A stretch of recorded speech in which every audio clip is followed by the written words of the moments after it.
Hello students. તો advance જાવાના video લેક્ચર્સમાં આજે આપણો ટોપિક છે જેડીબીસી ઇન્ટરફેસીસ.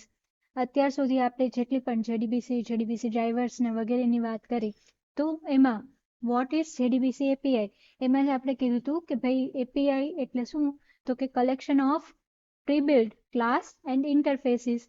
તો અહીંયા આગળ સૌથી ઇમ્પોર્ટન્ટ ઇન્ટરફેસ એટલે શું, તો કે ભાઈ આપણને એવી મેથડ્સ પ્રોવાઈડ કરે જેની મદદથી આપણે એ ડેવલપ ન કરવું પડે, પણ પહેલેથી ડેવલપ છે, જેની મદદથી આપણે શું કરીએ છીએ, તો કે ક્વેરીને એક્ઝિક્યુટ કરાવીએ છીએ, પછી સ્ટેટમેન્ટ પાસ કરીએ છીએ, વગેરે જેવા કામો આપણે એનાથી કરી શકીએ છીએ. તો સૌથી પહેલો, આમ તો એની પાસે ઘણા બધા ઇન્ટરફેસ અવેલેબલ છે, પણ એમાં મેઇન જે કેટેગરી ધરાવતા ઇન્ટરફેસ છે એ મેઇનલી ત્રણ છે: સ્ટેટમેન્ટ, પ્રિપેર્ડ અને કોલેબલ ઇન્ટરફેસ. તો હવે આપણે એક એક વિડીયોમાં આ ત્રણેય એક ઇન્ટરફેસને સમજશું. તો પ્લીઝ આખો વિડીયો જોવો અને જે કાંઈ પણ ડાઉટ તમને થાય એ કોમેન્ટમાં મને કહો.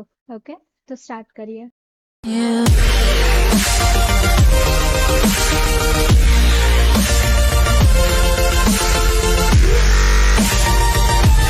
તો સૌથી પહેલા આપણું શું આવે? સ્ટેટમેન્ટ. આ સ્ટેટમેન્ટ એ મેઇન ઇન્ટરફેસ છે જે શું જનરેટ કરીને જશે? ક્વેરીઝને લઈને જશે આગળ, બરાબર. પછી પ્રિપેર્ડ સ્ટેટમેન્ટ એનો ચાઇલ્ડ છે અને કોલેબલ સ્ટેટમેન્ટ એનો પણ ચાઇલ્ડ છે.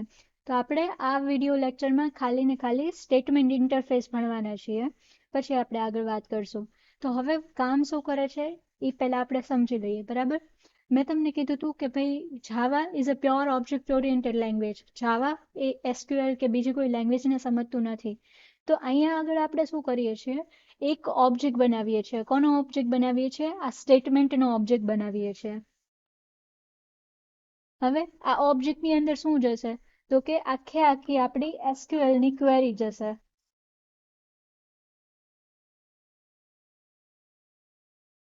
રાઈટ. કેમ કે હું ડાયરેક્ટલી કોઈ એસક્યુએલ ક્વેરી લખીશ તો એ તો જાવા સમજવાનું નથી, કેમ કે એસક્યુએલ લેંગ્વેજ અલગ છે, જાવા લેંગ્વેજ અલગ છે. જાવા કોની સાથે કામ કરે છે? ખાલી ને ખાલી ઓબ્જેક્ટ સાથે કામ કરે છે, બરાબર.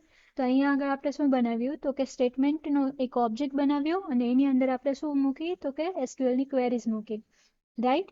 ઓકે, તો હવે મેઇન કામ આ જ છે કે એ આ જગ્યાએથી ક્વેરીઝને લેવી અને બીજી જગ્યાએ પહોંચાડવી. ક્વેરીઝને આપણે સ્ટેટમેન્ટ પણ કહી શકીએ છીએ. ઓકે, હવે પર્ટિક્યુલર આપણે સ્ટેટમેન્ટ ઇન્ટરફેસને સમજવાની ટ્રાય કરીએ. તો અહીંયા લખ્યું છે use for executing static queries. હવે સ્ટેટિક ક્વેરીઝ કોને કહેવાય? બે ક્વેરીઝ હોય, એક ડાયનેમિક ક્વેરીઝ હોય અને એક સ્ટેટિક ક્વેરીઝ હોય. જેમ કે આપણે જોવા જઈએ તો કે ક્રિએટ ડેટાબેઝ, ક્રિએટ ટેબલ જેવી ક્વેરીઝ છે એ આપણે શું કરીએ છીએ? ઇનિશિયલ સ્ટેજમાં બિલ્ડ કરીએ છીએ, બરાબર. એમાં યુઝર કોઈ ડેટા દેવાનું નથી, આપણે પોતે જ ક્રિએટ કરવાની હોય. જેમ કે મેં એકવાર ટેબલનું નામ રાખી દીધું અને એની કોલમ ફિક્સ કરી દીધી, પછી એમાં કોઈ પ્રકારનો ફેરફાર થવાનો નથી. એકવાર ક્રિએટ થઈ ગયા બાદ એ કેવું થઈ જવાનું છે? સ્ટેટિક થઈ જવાનું છે. પણ જ્યારે આપણે કોઈ ક્વેરીઝની વાત કરીએ છીએ, બરાબર, શું?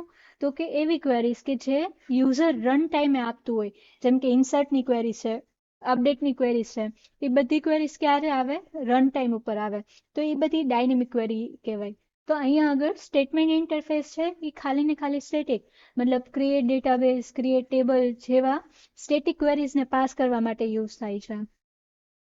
પછી each queries execute required parsing and complying by the database, resulting in a slower performance compared to a prepared statement.